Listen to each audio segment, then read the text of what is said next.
our mission has stayed fairly similar. And so for me, whatever that brand is and whatever that name is, as long as we're clear about what our mission is, and that doesn't mean the mission won't change, but we're clear about that. I see the brand and the name as an extension of that. So that I just can be.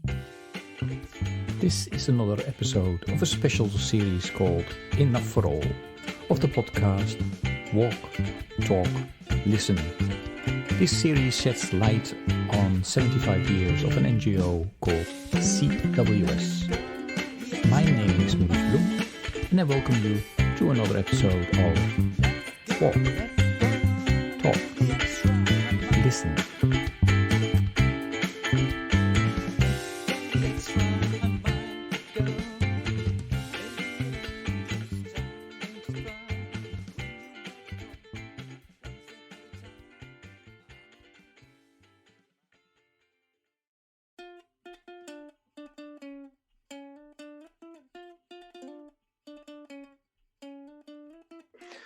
Okay, ladies and gentlemen, this is another episode of our podcast about Church World Service, and I'm always delighted, but now I'm super delighted because this is my colleague Joanne, who I think was there from the beginning, but you know, she might tell us something else. But she has been with us for many years, a great colleague, and I will ask her to introduce herself. Great, thanks, Maurice. I'm Joanne Rendall and have had the privilege of serving with Church World Service since 1985.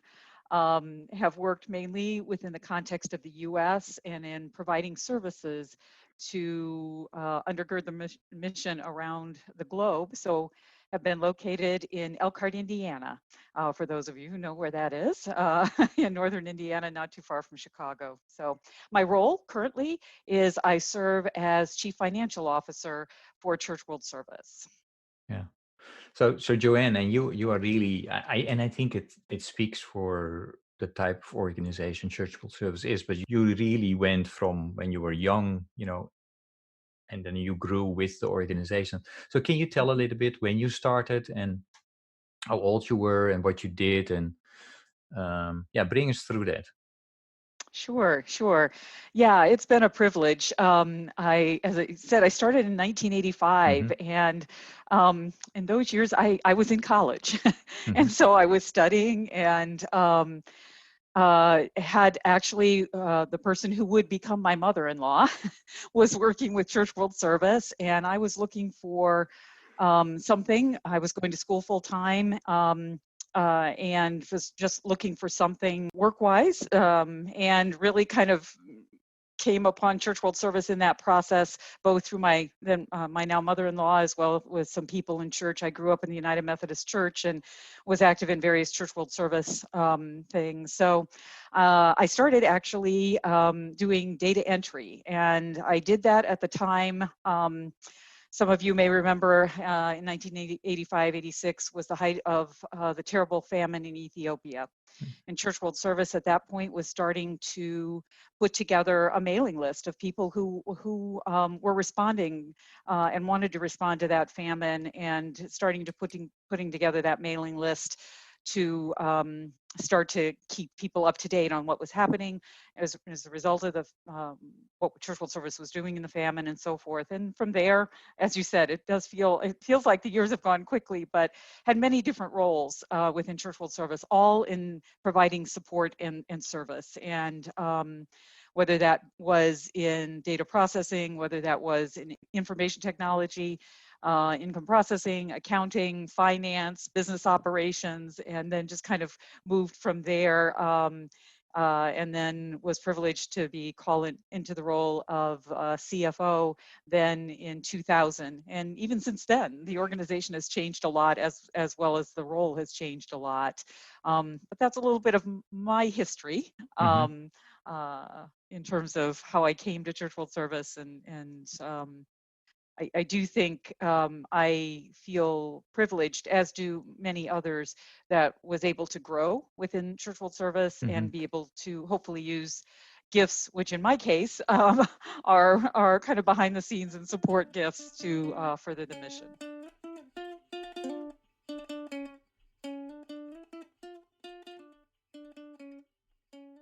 And Joanne, do you remember when you, for the first time, you heard about Church World Service? Was that when you applied, or was that already before? You know, it was already before. As I said, I grew up in a neighborhood community United Methodist Church. And the United Methodists are one of the communions or churches that has been a member of Church World Service since its beginning in 1946. And so I first learned of Church World Service there, first through the Crop Hunger Walk, and then through blanket offerings, and for myself was engaged as a youth delegate to the United Methodist Conference. And so that kind of moved me into some other areas where could see what was the United Methodist Committee on Relief, which was the relief and development arm of the United Methodist Church, and how they partnered with Church World Service as well as other partners. So it was in that, through that I first learned of Church World Service.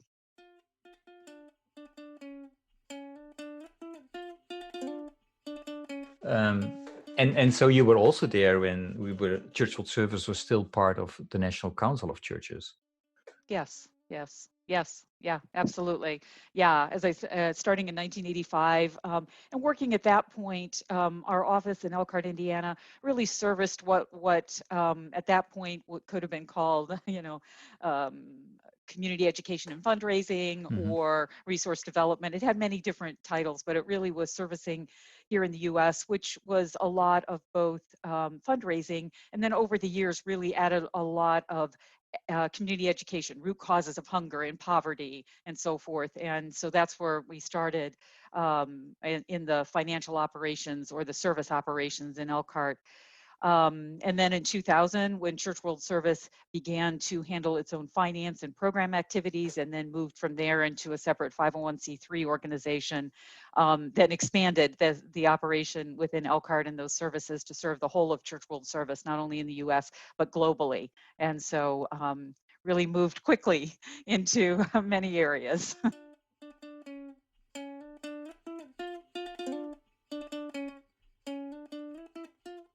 You were just saying you've worked, mainly on the US side of the Church World Service activities, but you all also have traveled around. And can you bring us maybe back to, the first time or one of the first times that you saw, Church World Service at work overseas, and what were your thoughts? And is that still similar to what we do today? Yeah, interesting. The first experience that I remember was when we were really looking for, it was our fundraising governance committee, to really have an experience of our global work. So it was made up of persons that were involved in the crop hunger walks and their leaders in their churches to promote particularly emergency and development work, but also working with refugees. And it took that group to Honduras.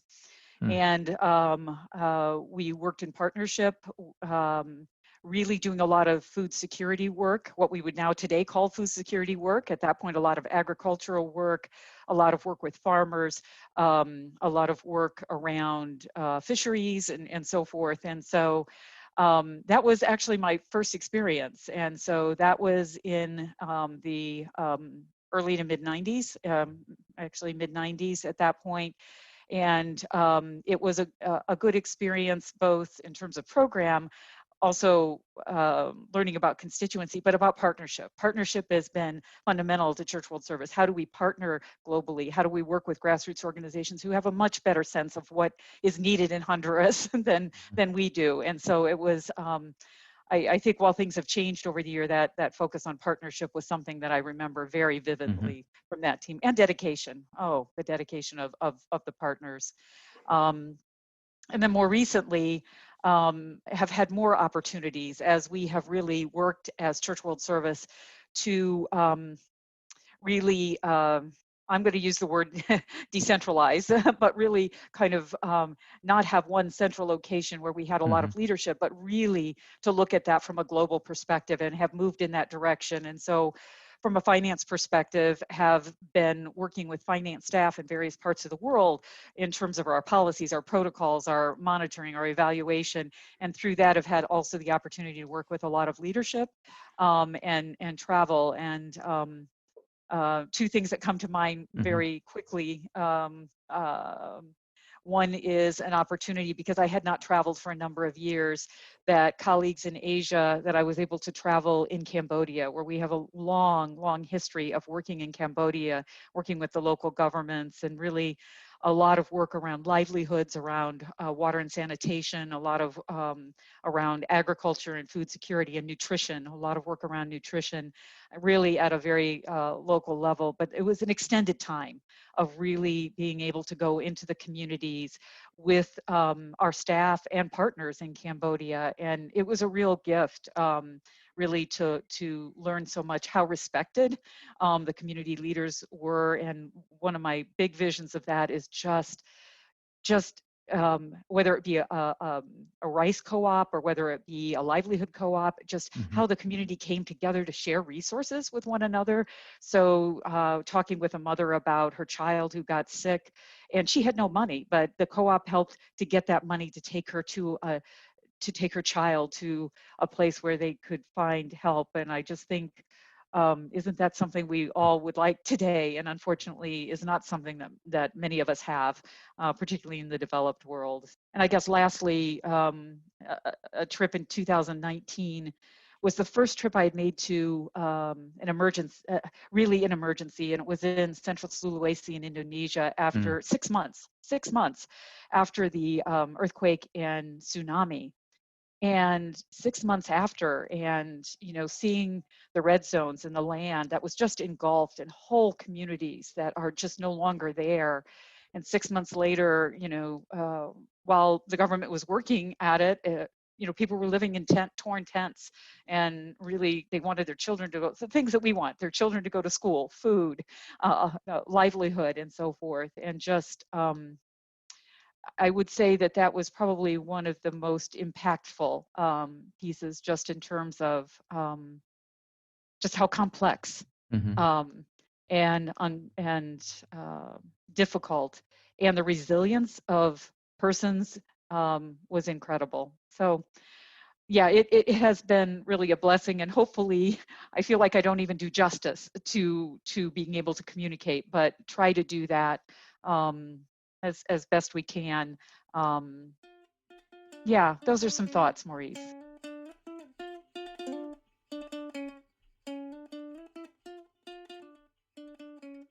Thanks, Joanne, for bringing us with you back, a number of years, and then even to this recent trip. When Church World Service celebrated its 50 years, it produced a book, and the subtitle, or the title of the book, was 50 Years of Help and Hope. Now, if you would be asked to make a book or help to come up with the title for a book about 75 years of Church World Service, what are some of the keywords that you would suggest? That's interesting. One of the words that comes to mind for me, and it has different connotations, but is promise. That hopefully, as Church World Service or as persons in communities around the globe, that we could fulfill a promise to one another, to support one another, to act justly, to show mercy. I mean, I think that's part of what we're called to do. But promise, it comes to mind. And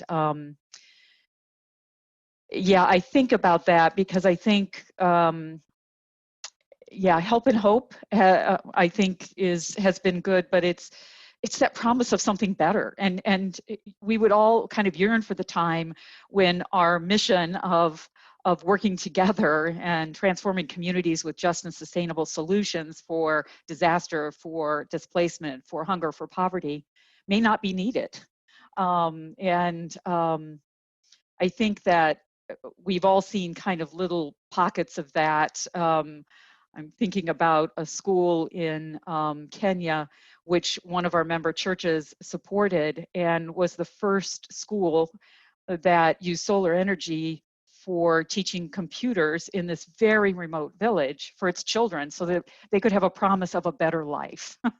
And so that word keeps coming back to me, that I would hope that the refugee that is seeking a better life or a safe place to call home would have the promise of that, and that we would be a people that would be open to that, for example.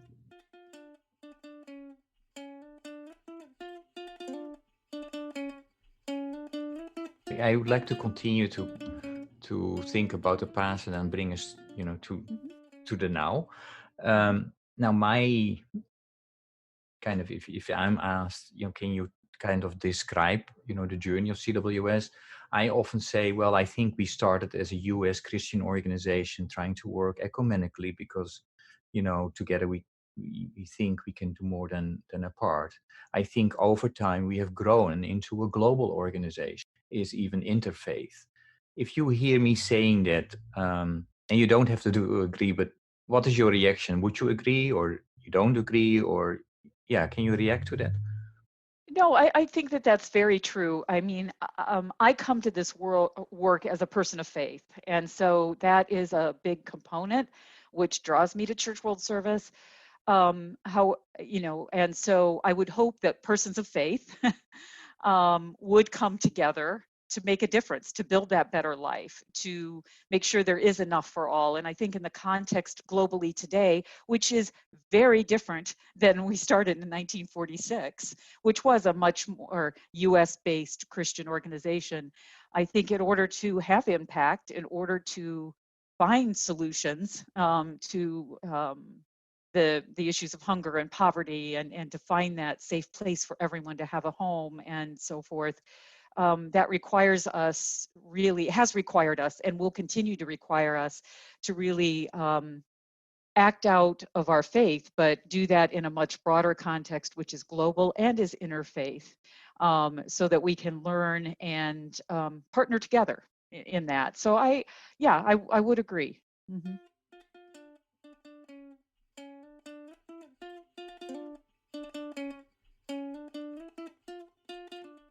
While listening to you and to hear your perspective about what Church World Service is about, certain keywords are coming back, like partnership, promise, commitment. Yeah, you did not mention that word, but I think that's what I felt when you were talking about the work that you are doing and that you have seen.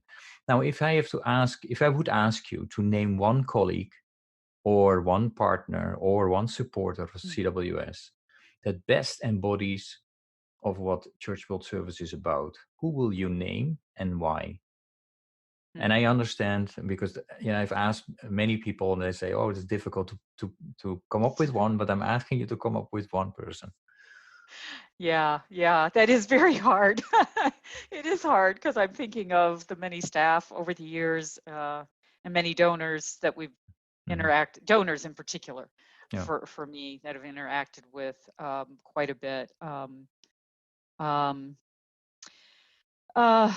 I guess if I had to pick one, which you're clear, one is what you want. Uh, I guess I think I would have to probably say Donna Durr. Donna she worked previously to coming to Church World Service with one of our member churches, the Church of the Brethren. She worked with in refugee work and emergency work. She worked with Church World Service for many years in emergency and development work, and certainly work with the displaced around the world. She was very respected globally for her knowledge. But what I remember most is a few other things. She was very caring and compassionate, extremely knowledgeable, always, of the global context, of the political context, of the church context, of the work with partners. And she was always open to sharing that. and she always had time. And watching her as she would both address a group or be in a community or talking with a group of refugees, or those that had just lost their homes. She had that empathy and that and could just communicate. They could feel her support, and then she could make things happen to try to build on that. And I would also see as someone as a woman in leadership, I think she modeled that for a lot of women such as myself who were coming into church world service. And I think if you talk with a lot of people, a lot of women in particular right now who are leaders or who have been over the last 10 to 15 years, I think many of us would say that. No, thank you for sharing that, Joanne. And I mean, Donna Durr was also, if you mention the word empathy, that's definitely a word that applies to Donna. Donna was my, when I was still in the Indonesia office, she was my, more or less my backup. How do you say that? She was not officially my supervisor, but she was always there. Right. Got my Yeah. back. Yes. And at the same time, also not a professional as well. So not afraid to to share her opinion if she would not agree. So Yeah. and I think that's really important, because you should be able to have good discussions if you have a difference of opinion. There's nothing wrong with that. But on top of that, she always was a tremendous colleague and friend. And she passed away too early. But I thank you for mentioning her, because she was an extraordinary a person, and for me definitely also an example of of a church world service person. So I wholeheartedly agree with you.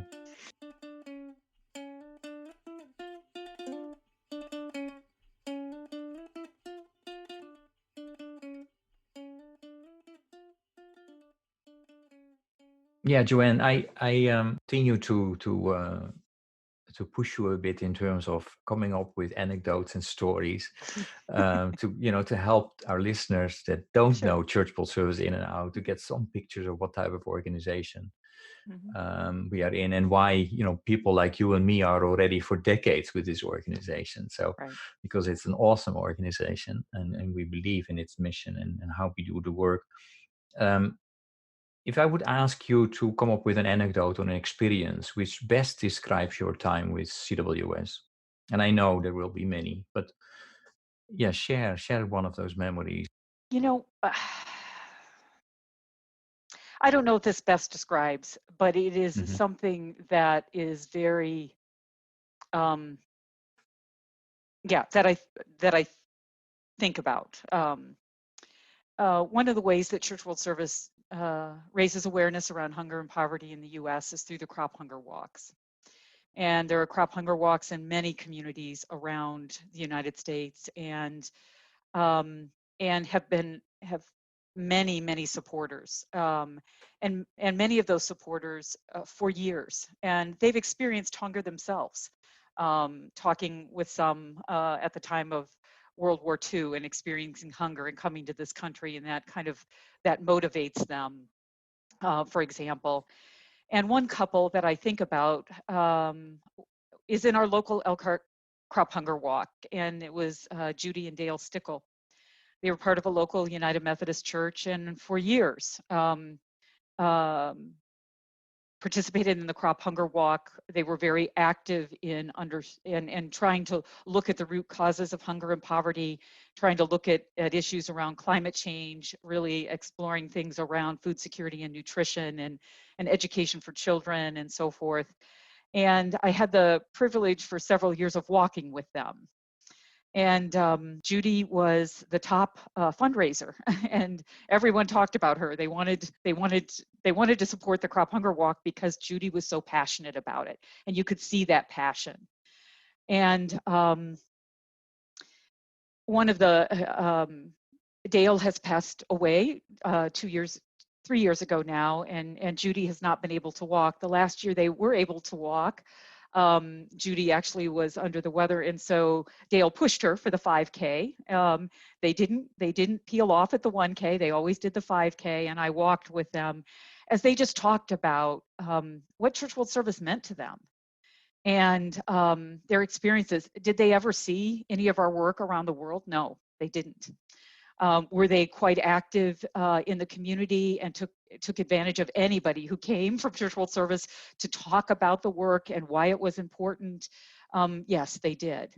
But they were very passionate about making a difference. And, you know, we talk about ending hunger one step at a time. And so I think about them a lot. And even in the years when it was very challenging, they continued to be very strong supporters. And my son, who did video for the Crop Hunger Walk and continues to do, did a video of Dale in his last Crop Hunger Walk, and where he talked about why he walked, because, you know, because he wanted to accompany people around the world. He wanted to be a part of making that difference. And if he could do that around the world and within the local community, he was carrying out part of what God was calling him to do. And he wanted to support his wife. That was very clear. But you know, I think about them often in terms of persons that really impacted a number of people and really made a difference, and aren't going to be somebody that many people within Church World Service know, but it's people like Judy and Dale Stickle that make this all possible as well, because they see a vision that is different than what is today.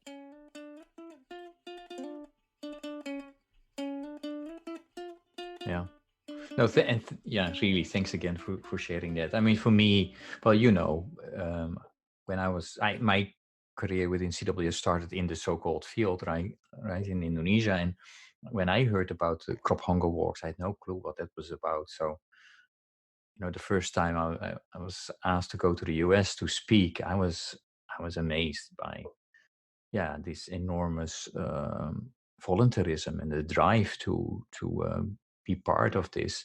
And I mean, you know, it's one of the reasons that I started my 100 mile is to kind of celebrate that, because I have a lot of admiration for, I've met people when I was going, you know, through in the US, and I asked them about, you know, when was your last vacation? And I said, you know, you get a reply, we can't go on vacation because we have to go to the you know, the shelter, or because otherwise nobody else. It's wow, it's incredible. I mean,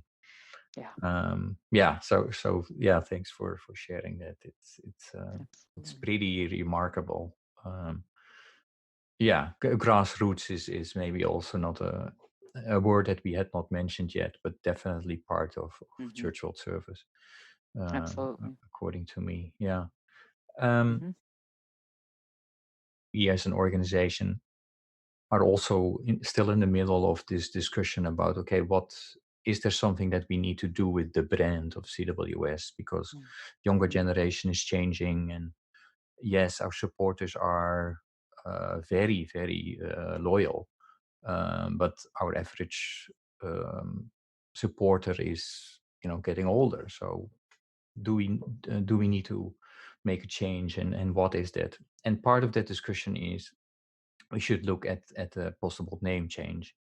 So I would just like to hear from you what your thoughts are within that discussion and how you see that. Because it's not a well, you know, it's not an easy discussion. But I think for me at least, it's the great thing about the discussion is, for me, it's also an example of what Church World Service is about, is never afraid to start a discussion, to look at itself, either its actions or, you know, in this case, it's the name. It's at least that's what I really,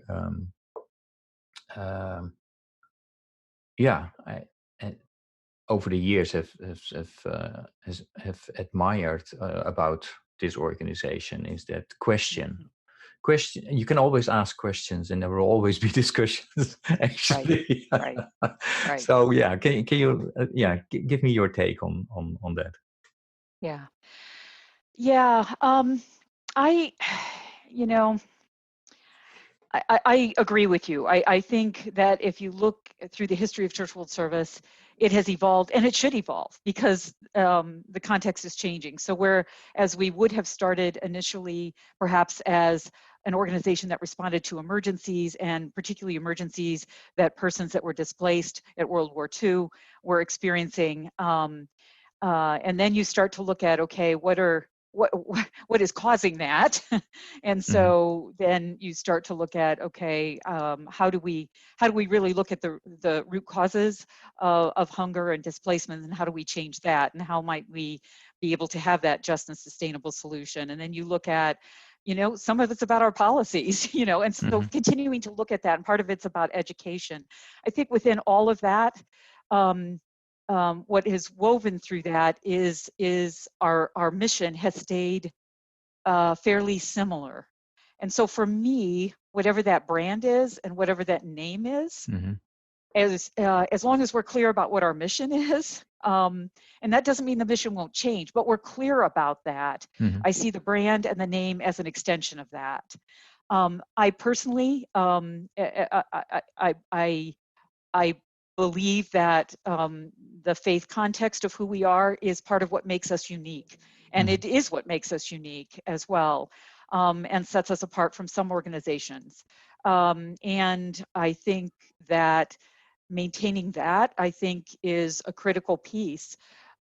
But looking at how might we be able to express that in a better or different way, I think is a good thing. I think if we don't find that thing, I'm okay with staying where we are as well. And you just express that in different ways, using different mediums, using different technologies, using different ways of communication. And I would hope that those that are younger than I would have some of that creativity to kind of bring that to bear.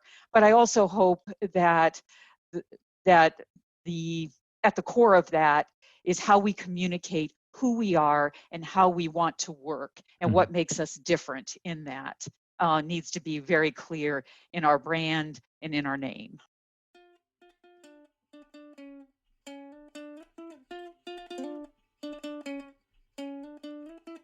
No, thanks for that. I was just, while you were talking, I was also thinking about, at a certain moment, Church World Service was Church World Service and Witness. Yeah. Right. Yes. And Yes. Then we decided, and maybe why Witness was dropped, but I'm thinking in a way, and it depends, of course, what your definition of witness is. But for me, it is a lot about speaking out, advocacy. I understand there is another component to it as well, but when I think about the type of organization we are, for me, it would speak to advocacy, and well, it's very much part of what we do, right? And Yes. and I think maybe in the years to come, it will increase even further, because as an international NGO, the way you work will be different from how you used to. And so maybe speaking out, creating a space for people that we work with to raise their voice becomes even more important than it has been. And it has always been important for us, on the Hill in the UN. But anyway, sorry, that was just some of my reaction. Yeah, do you remember when Witness was dropped and why? Yeah. Church World Service also was a part of the National Council of Churches, and also was a part of what was the Division of Overseas Ministries. And then we came together and brought Church World Service and Division of Overseas Ministries and International Affairs together, and formed Church World Service and Witness. And then the Witness was dropped at one point. Not that it wasn't an important piece of who we are, but we felt like it was it was spoken through those programs. And I think that's one of the reasons why today I so admire the advocacy work and Mm-hmm. the advocates all over the US, and having people, it's even not as much about Church World Service speaking, but it's equipping others to tell Mm-hmm. their story and Mm-hmm. to advocate. Yeah, I agree wholeheartedly that has been, but is even a much stronger piece of who we are. And I'm always in awe, particularly around the immigration refugee work that that Church World Service has been a part of. When refugees come together at the state level, local level, or national level, and hopefully global level at some point as well, to kind of tell their stories and what the impacts of the policies are. Mm-hmm. And I think that really does transform people's thinking. Yeah. It certainly has mine.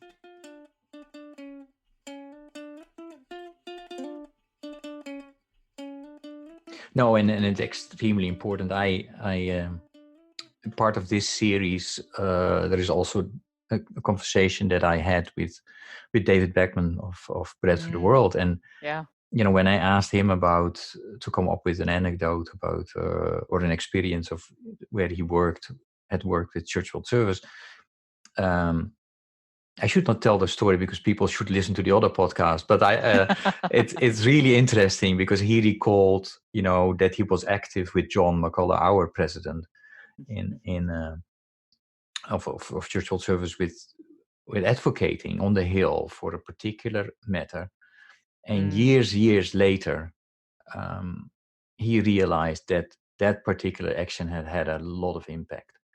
So Wow. that's really difficult for our colleagues who are working so much on on the Hill at the Joanne, because it's years, right? Often because you don't. I mean, if you're involved in emergency response, you see that there is some change because people have access to water again because you brought clean water. But when you're talking about policy changes or laws that are changing, most of the time it will take a while before you see the implications of such. And of course, there are a couple of things that are immediate as well, but it's interesting. So I would definitely advise people to listen to that particular podcast.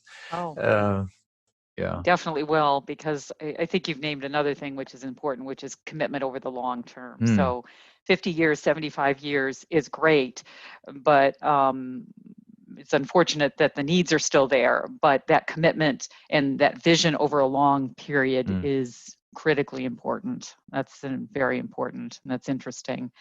I honestly had not done as much advocacy, but I think one of the things that Church World Service colleagues of ours do well is provide resources and training so that each of us can reach out to our representatives. Each of us can be active at the state level. You're so Each of us can be active at the local level. And I think that's invaluable. It's invaluable. So many times you're not sure what to do. And so to provide those resources and provide that information, and train you to say, hey, you can do this. You can do this. You can participate in this process, and your voice matters. No, It's absolutely. Yeah. important.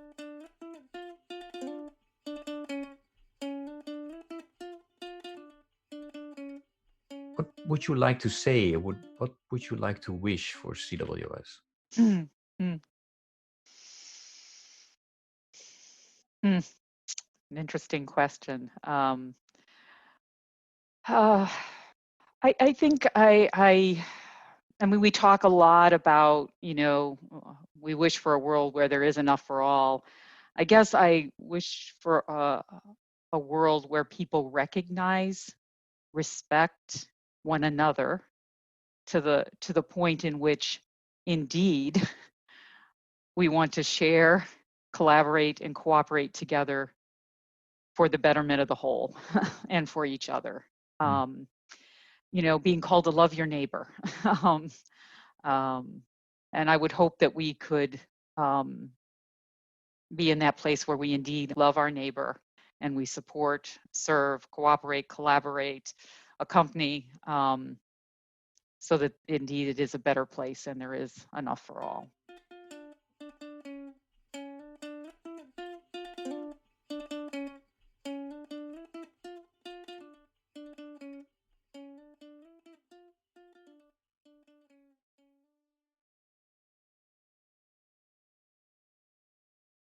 Thanks, Joanne. Yeah, anything else that you wished we would have discussed or you'd like to share? Um,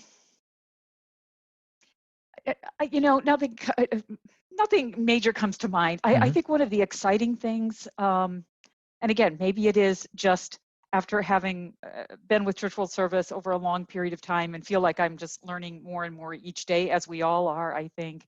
But it's very exciting, honestly, to see young people engage in the mission and to engage in some really new and exciting ways. And I have no idea what that looks like 25 years from now, but I do have a lot of confidence in those that are coming and those that are with us, and that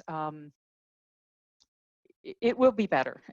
It will be a different world, and that that we can have a world where there's more equity, more caring, more compassion, more empathy, more livelihoods, more, you name it. We always want the world to be a better place for our children, but I think the leaders that are coming and that are here, doesn't matter what your age is, excuse me. I find that incredibly invigorating. I mean, it really fuels to continue to further the mission. So. Okay. Yeah, thanks, Joanne. And really for the listeners is, if you follow me a bit and you see me on social media, I always say I try to walk the talk, and I really try. But if you are thinking about a person that really walks the talk, that's Joanne. Um, it's unbelievable, her commitment, your commitment, Joanne, to the organization, and always go, over and beyond. Yeah, thanks for who you are and what you do. Thank you. Do you see you? Do you see me? Will you be the eyes so that we all can be? Thank you for listening to Walk, Talk, Listen. Please check us out on 100mile.org or follow us on Facebook or Instagram. And if you want to know more about Church World Service, please check out cwsglobal.org. Thank you.